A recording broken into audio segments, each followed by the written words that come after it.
Well, hello there, and this is the very first of the films on the Tarot Review Wheel of the Year that I've done where I'm actually late. And that's actually because I've been so seriously ill that I've not been capable of doing anything like this. So that's a beautiful and bitter irony about the Strife card.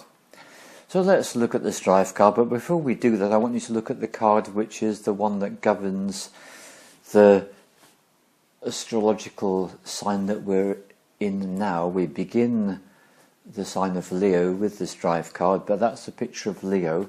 It's nice to see that, and it's nice to see the word at the bottom of the card there, which is the word lust, meaning it's in its fullest sense lust for life. That's what Leo is all about. So anyone with the sun in Leo, they literally represent the sun, because the sun is the ruling planet of Leo, and of course the sun is the brightest star in the sky.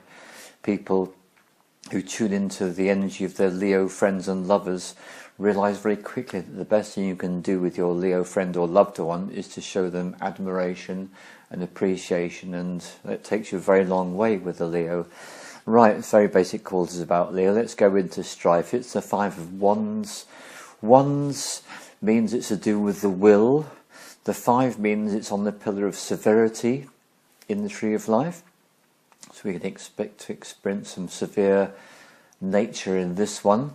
And when you look at the cards, you can see there very clearly. What you notice is there are the four wands we've already seen before in the Four of Wands completion. And there they are in the background, and right bang in the foreground there's this wand which completely takes charge and dominates the other four. It's the fifth wand. And what it's got is it's got the symbol of Saturn near the top of the column. Near the bottom of the column is Leo, so this literally, Saturn in Leo, means restrictions in being yourself. And that's what Strife's all about, when you feel restricted in being who you are. And I've had a gutful of that, and I do mean a gutful. It's now Tuesday, Saturday, Sunday, Monday, Tuesday. This is day 4 of me having had a gutful of Strife, because literally my gut has gone into complete revolt. So here's the thing.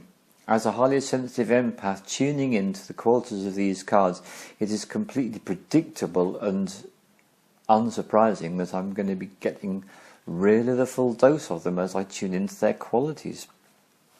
Going back to the card again, if you notice that there is, apart from the symbols I've told you on the column itself, when you look at the very top of the column, you've got these two wings, and these are the wings of the caduceus. And the caduceus is the symbol of healing. And so here is the key to understanding this card. And somehow it's completely and totally and perfectly appropriate that I should have remained in ignorance of the transformative potentiality of this card until part way through it.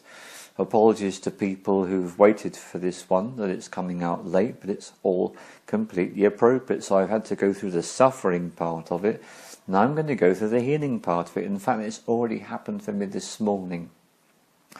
What I had to face in myself is that the gut problems and also the complete debilitation, the lack of energy, finding it very difficult to even move from one room to the other of my own home, finding it extraordinarily difficult to do any really simple basic things.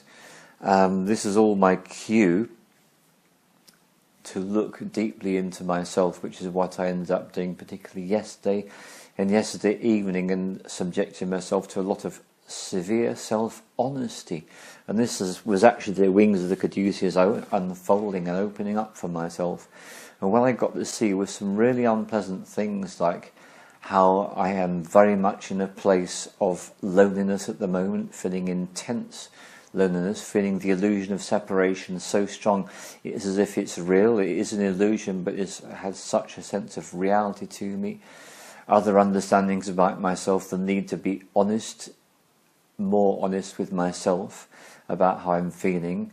Feeling like I'm screaming inside, feeling anguish, feeling desperation, and then falling asleep in that state and waking up this morning with the awareness that there's someone I needed to communicate something to, and I'm out of communication with that person at the moment. And I said what I've been unable to or incapable of saying in any other way. And it was a great blow for self-honesty. And I knew I got the healing of the wings unfurling when the energy rushed in, and I got the energy to clean up the whole house. And I've almost finished cleaning the house from top to bottom. And this is someone who had great difficulty walking up a flight of stairs only an hour before. This shows the power of the work that we're doing here. So let's go for it. Let's pull out the card that is the transformation of strife. And here it is, it's number 32. And look at those colours, very strong, rich colours. Those literally are royal blue and gold. And royal blue and gold together make deep magenta stroke green. Right. So, being invited as you always are to follow the transubstantiation process with a glass of water. Remember, film 1 has got exactly how to do all this. What you then do is when you've done the process and you drink the water from the colours on the card, and you turn the card over and there it is, and this card is called Sophia.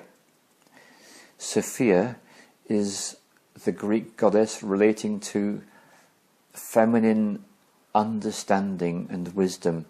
And this is what it says. The key words are as follows. I am open to a deep joy and a peace that brings clarity into my being. I am open to a deep joy and a peace that brings clarity into my being.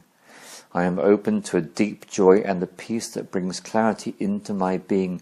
And this is what Sophia is, and this is how the Strife card is transformed. That's a lot to take in, isn't it? Certainly feels like it to me. So this is clarity in relation to the wisdom that lies within.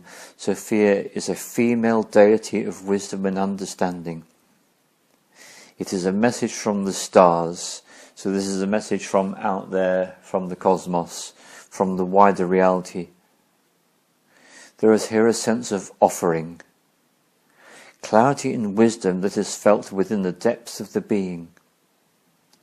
A link to the stars, to the cosmos, and the inheritance of a deep mystery.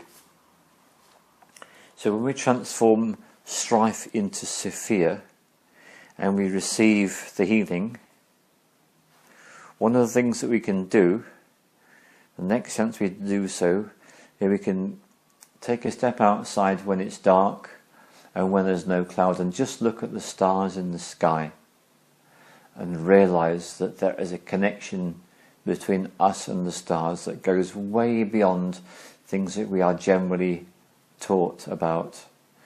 And I've made a film about this recently, and there have been films made about it that have alluded to it before.